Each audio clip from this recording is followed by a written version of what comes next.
on the next episode of Mrs. Speakman Down on the Farm.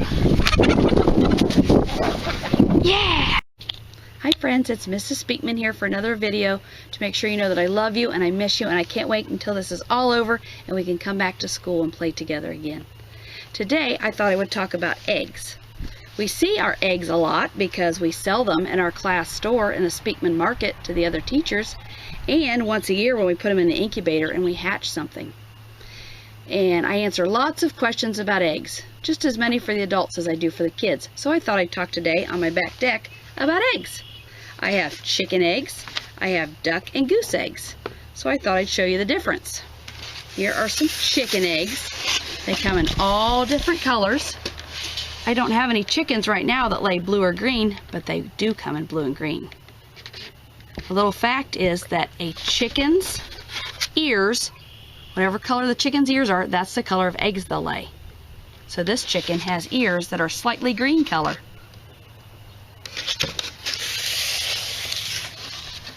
The chicken eggs pretty much look like this when I get them. They lay them in the nest box, and they're fairly clean.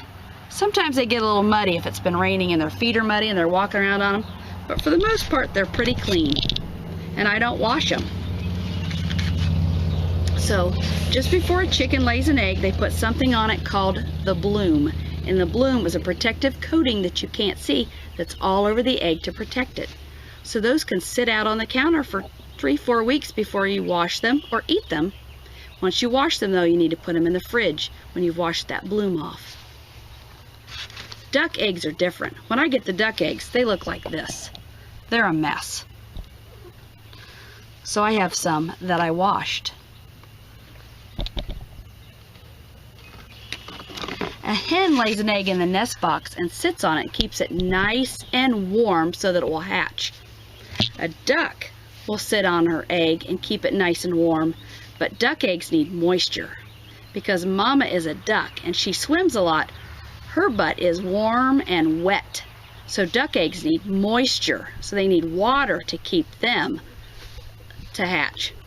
So when I find them, you saw when I was hunting them the other day, they put them in places where it's muddy and wet.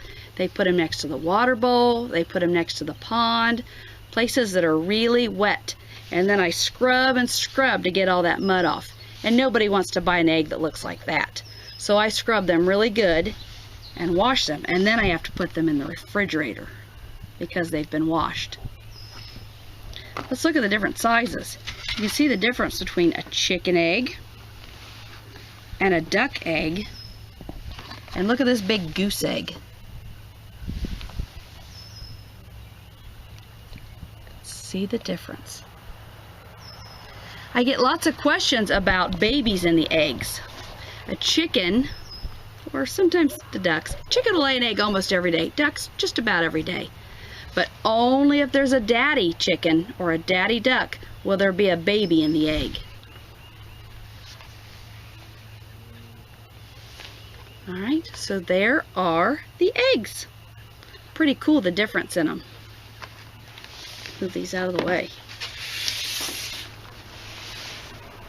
The chicken eggs take 21 days to fertilize if there's a baby inside, and the duck eggs take 28 days to fertilize if there's a baby inside. Alright, now my reading and my math challenge. My reading challenge, I have 2 sentences, and today I'm writing on credit card applications that come in the mail I don't want. So today I have I like eggs and I do not like eggs. 2 good sentences you could work on with your family. Go around and ask your family, do you like eggs or do you not like eggs?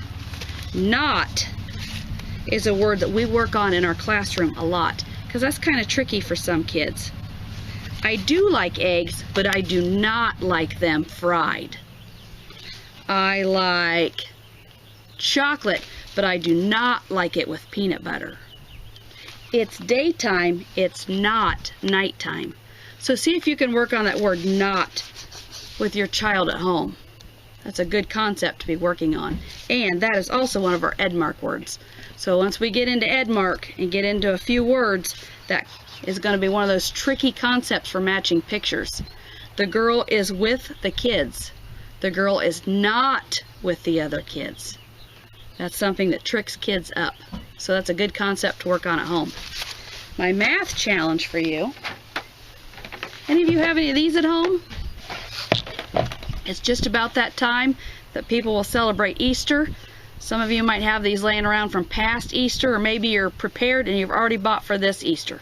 I found these in the basement. And we do a lot of activities with these at school, and I really wish I had some of them here to show you. But I wrote on some of these. I couldn't find any masking tape, so I wrote on them with medical tape.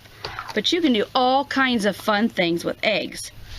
For these, I wrote on one side 1 cent, and I wrote on this side penny, and kids can match them. At school, I have a set that says 1 cent, and it has a picture of a penny, a sticker. But you might be able to make some at home with a little picture you print off the internet and tape on. So money is a good thing you can match. You can have it starting out so that the colors match, so kids can learn and practice. Or if you want a more challenging one, make it so the colors don't match, so it's not a color matching activity. On the blue one, I made something for time. I put 8 o'clock, and you could have a whole set between 1 and 12, and they could match it. Make me 8 o'clock. Make me 6 o'clock. Make 4 o'clock. Then you can make this harder. Make it 30. Make 8:30. Make 4:30. If that's too tough for your child, you could make a matching game. There are all sorts of things you can do with these eggs. So hopefully some of you have some of these laying around. If not, maybe on your next grocery store trip, if you're allowed out to get some things, maybe you could pick up a pack of these and see what you can make. All right, thanks everybody.